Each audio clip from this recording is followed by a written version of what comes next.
चला चला चला बागेत फिरायला जायचंय. चला चला मॅडम. आणि हे इकडे बघा कोण बसली खुर्चीवरती. कोण बसलंय रे? कोण बसलंय रे? कोण बसलंय रे?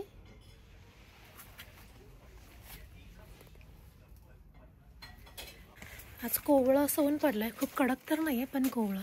ही जर्मन जास्वंद. Hello good morning. चला चला चला फिरायला चला फिरायला. बघली पुन्हा कुठे चालली? कुठे चालली बेटा?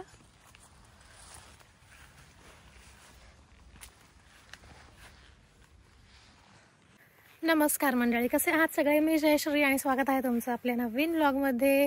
तर आज खूप दिवसांनंतर सकाळी असं छान कोवळं ऊन पडलेलं आहे आणि पाऊस नाही पडलेला आणि आकाशात पण ढगा आहेत. बाय द वे मी एकटी नाही आहे, माझ्यासोबत कोण आहे?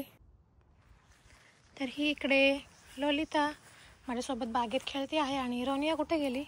रोनू कोण लपलंय रे? झाडांमध्ये लपली आहे. रोनू लपली झाडांमध्ये. चल बेटा, आला मेरा गुड्डा. चला चला चला चला गुड गर्ल. का लपली आहे? का लपलं बाळ ते छोटे बेबी? चला आला मेरा गुड बेटा. गोरा बेटा मेरा. लपली का? बरं लपली होती तू? का बरं लपली होती? लपाछपी खेळते? लपाछपी खेळते. आणि ही इकडे ललिता. चला त्या दोघींना कोणीतरी लागतं, म्हणजे बागेमध्ये दोघी एकट्या कधीच येत नाही. नाहीतर मग घरामध्ये अशा बसलेल्या असतात अंथरुणामध्ये. पण आपण बागेत आलं की लगेच आपल्या मागे मागे मागे मागे बागेत येतात, है ना बेटा? चला चला चला घरी जाऊ. चला चला. अरे अरे हळू हळू हळू हळू. तर इकडे बागेत फिरता फिरताना मला हे अजून एक फळ सापडलंय. हे आपलं करवंदांसारखं दिसतंय, पण करवंद आहेत की नाही आय एम नॉट शुअर. मी सचिनला विचारते. आणि ही पिवळी फुलं. Hello good morning. Hello hello hello hello hello. तर चला चला घरात. चला चला घरात. Good girl. चला.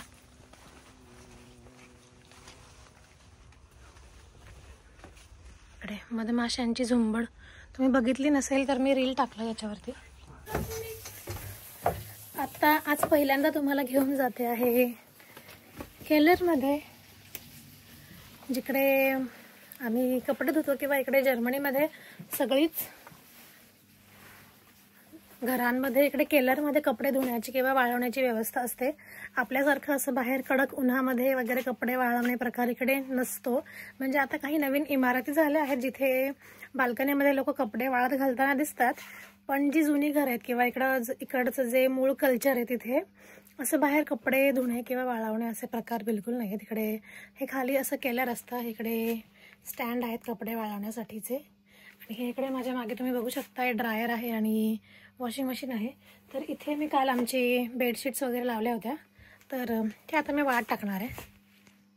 तर ते तिकडचे तर मी कालच टाकले होते दुपारी वाळत. आणि हे इकडचे आता आज सकाळी टाकले. ही चादर मी धुतली होती काल रात्रीच, लावून दिली होती वॉशिंग मशीनमध्ये. आणि आहेत दमले मी. मला आता एक कडक चहा प्यावा लागणार आहे. तर चला जाऊया किचनमध्ये. आणि लाईट बंद करायला कधीच विसरायचं नाही, कारण इकडे वीज खूप महाग आहे. जिन्यातला लाईट पण करूयात बंद. आणि उकळ लवकर उकळ. आज चहा पिण्याचं अजून एक कारण म्हणजे आपल्याकडे जसं चहासोबत बन भेटतो किंवा पाव म्हणतो आपण त्याला, तर तसंच इकडे एक अल्टरनेटिव्ह, इकडे तसं काही मिळत नाही पण त्यालाच अल्टरनेटिव्ह म्हणून इकडे आम्हाला असं खूप छान ब्रेड मिळालेला आहे. जेव्हापासून आम्हाला आवडायला लागला तेव्हापासून आय डोंट नो पटापट संपतो. मागच्या समरमध्ये तो खूप उरायचा. सो जयश्रीला तो ब्रेड जो आवडतो तो वॉलनट ब्रेड आहे आणि तो होल ग्रेन आणि विथ वॉलनट असा असतो, त्यामुळे त्याची चव खूप छान लागते. उचलावं लागणार. उकळला उकळला उकळला उकळला. वाचला तू जाण्यापासून वाचला.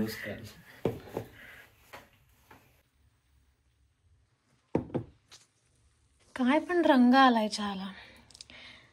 कारण हा चहा ठेवलेला आहे सचिनने आणि सचिनच्या हातचा चहा म्हणजे वाव आहे तो ब्रेड, ज्याच्याबद्दल मी तुम्हाला सांगत होते. आणि सी याच्यात तुम्हाला हे असे अक्रोडचे तुकडे खूप ऑब्व्हियसली दिसतात वरच्यावर. बाहेरून जरी वाटलं की किती कडक आहे तरी आतून बघा किती सॉफ्ट आहे तो ब्रेड. आणि मला खूप वेळा लोक विचारतात की अगं किती कडक आहे, तुम्ही कसं खातात. पण आय डोंट नो, तो बाहेरून फक्त कडक दिसतो, आतून टडा खूप सारे असे अक्रोड असतात त्याच्यामध्ये आणि ते दाताखाली असे एकदम क्रंची लागतात, त्याच्यामुळे अजून त्याची टेस्ट एनहॅन्स होते. चला.